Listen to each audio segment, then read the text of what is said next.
Hi and welcome back to the cottage. Have you ever felt that you experience more stress when you're at home? Today I want to discuss 15 reasons why your house feels stressful.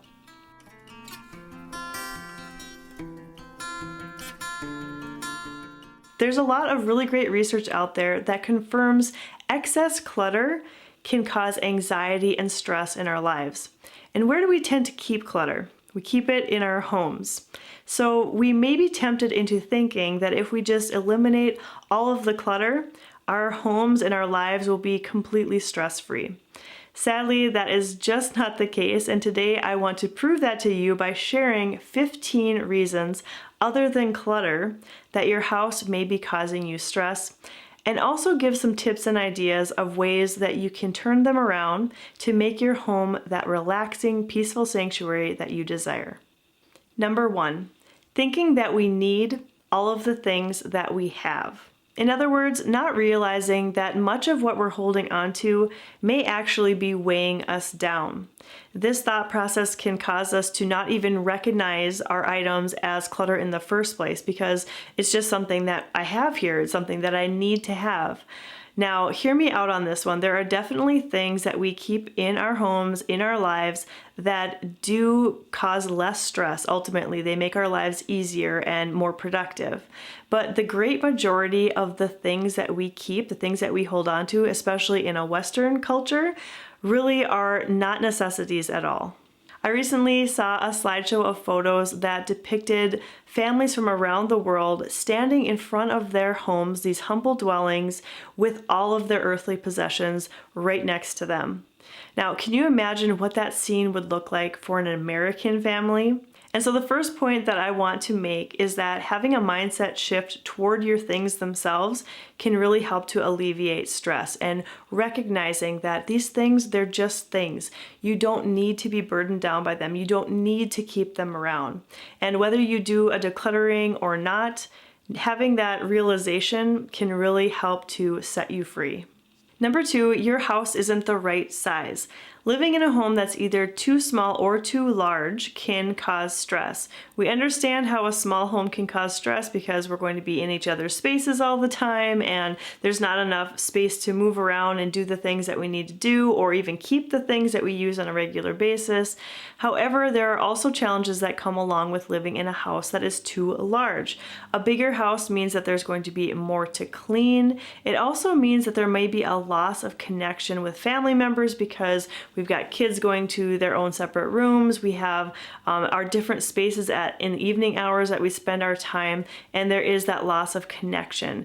And so just looking at it from a bare bones square footage standpoint, we need to realize that there is a whole spectrum here, and finding the house that is the right size for you can be really important to decreasing stress levels.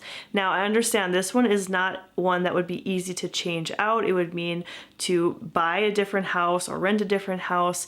However, if you are feeling extremely stressed because your house is too small or too large, it may be something to consider. Number 3, your house may feel stressful if there are no useful surfaces. Think cluttered countertops in the kitchen or tables that are piled high with homework or papers, desks, or bathroom vanities that are just completely covered on the top. These are working surfaces, these horizontal surfaces, and if we are not able to use them as such, if we have to use them and they're not available because there's stuff all over them, that can add a lot of stress to our lives. So a simple thing to do here is just to clear off those surfaces. I've talked about this before. Find a way to keep those horizontal surfaces clear, and it's going to greatly reduce the stress that you have in your home. Number 4, overfilling the containers of your home.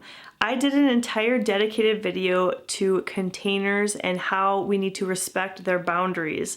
And this makes a lot of sense to people on a micro level when you're thinking about an actual bin or container and how you can only put so much in it. But we don't often think about the containers that we have in our homes, our drawers, our closets, our rooms, and how those spaces also have a maximum capacity. We tend to feel like, I don't know what it is, but we think that even if our closet closet is full to the brim, we still feel like we can add in one more hanger with shirt in it. Or if our drawers are full, we still think we can add just a little bit more to that drawer. We need to stop doing that because it's going to stress us out. When those spaces are completely packed full, we can't get to the things that we need to get to. And so this may mean that there will be a bit of decluttering that happens, or it may just mean that we need to move things from one container to a different container in our home. We might not have to get rid of it completely, but we need to distribute it properly. So find the right level for those containers of your home and respect those boundaries. Number 5, there is no reset or expectation about what your home should look like at its very best. Now, don't get me wrong, I understand homes aren't meant to be a showpiece at all times. They are meant to be lived in.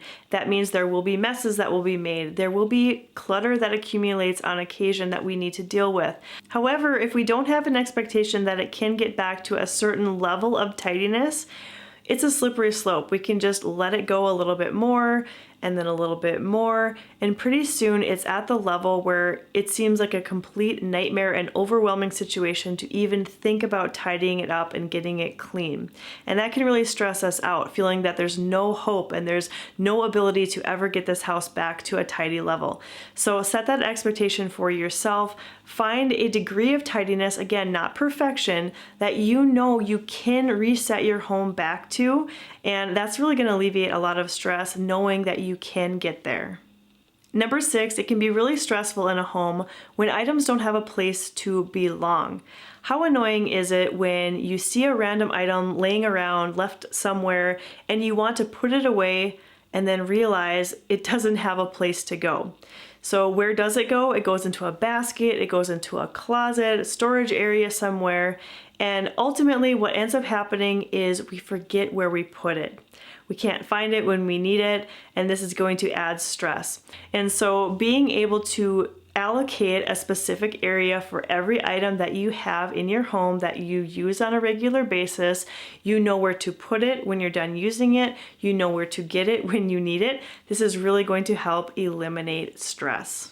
The 7th way that your home may be causing you stress is by overstimulation. If you have a lot of knickknacks, art pieces all around, it causes your eyes to dart around and not be able to relax. And these items by themselves are lovely. They're things that you cherish and love. We're not talking about clutter here. These are things that you do want to keep in your life. However, the sum of them all together as a whole can cause a constant stimulation that increases stress levels. So if this is something that is happening in your home, you might want to consider just displaying a few of these items at a time and on rotation so that your eye can really focus on these few special things and not become overstimulated. Number 8, there are too many areas dedicated to storage. Ask anyone who's house hunting today what a top priority would be in the house that they dream of buying, and they would likely tell you some form of storage. They want those walk-in closets, they want the large pantries and the storage rooms. However, raise your hand if you have any of those spaces and they are the spaces in your home that are causing you the most stress. Likely some of you will relate to that. And that's because when we have these large areas dedicated to just storing things, it gives us permission in our minds to just keep storing things in there, keep adding more into it. But once those spaces are filled to the max, they really become pretty unfunctional and unuseful and stressful. And getting to the items in the back requires a game of Jenga. What would happen if you took just one of those spaces in your home and gave it a different use? Say the walk-in closet became a home office or the storage area became an art studio. That might alleviate some stress and give you a new space to love. Number 9, piles. Piles of laundry, piles of paper, piles of books. I'll keep this one short. If you need to do an archaeological dig to get to the things that you're looking for, you're going to be stressed out. Number 10, finishes that are difficult to keep clean. Cleaning can be a stressful process in and of itself, but cleaning a surface that is difficult really amps up the stress level. Fingerprints on a wall that is painted with a flat paint finish are much more challenging to remove than fingerprints on a semi-gloss or satin painted wall. Think about stainless steel appliances, those smudges, they're like smudge magnets, those appliances are. Or even dark floors. If you have dark floors, you know that they show a lot of dust, they show dirt more easily. So think about the different surfaces, the different finishes you have in your home. This can even go towards the curtains that you choose or area rugs that you have. If they are really difficult to keep clean, it can add a lot of stress. Obviously, rugs and curtains, they're easy to swap out. Some of the other finishes may require a little bit of home improvement, but that might be worth it to eliminate or reduce the stress that you feel at home. Number 11, unmade beds. It's one of my quirks that I love to make beds. I know that not everybody shares that sentiment with me, but consider this. A bed takes up such a large surface area, visual area of a bedroom that having it all tangled up, tousled, and messy, it's going to make the entire room seem that way as well. And multiply that times however many bedrooms you have in your home, that is a lot of mess and a lot of stress. Not to mention the fact that an unmade bed invites us to go back into it. It makes us want to crawl back in and just stay there. And so not only can an unmade bed affect your stress level, it might affect your ability to be productive as well. Number 12, many items underfoot can cause a stressful situation at home. Not being able to walk naturally across the floor. I don't imagine that this would be the case in every room of your home, but consider a child's bedroom, a playroom, a family room, some space like that where there are toys and games. Those things can spread out really quickly on a floor, creating almost a blanket or a carpet, if you will, and you find yourself tiptoeing across, and this is just a big stressor. You only need to step on a Lego one time to get this point across. Now, this may mean if you have toys scattered about or things underfoot all the time, it may mean that some things need to go. It may also mean that you just need to implement a proper organizing system or get your kids or other family members involved in taking care of their things and putting them back properly. Number 13, too many possessions that require regular maintenance or care.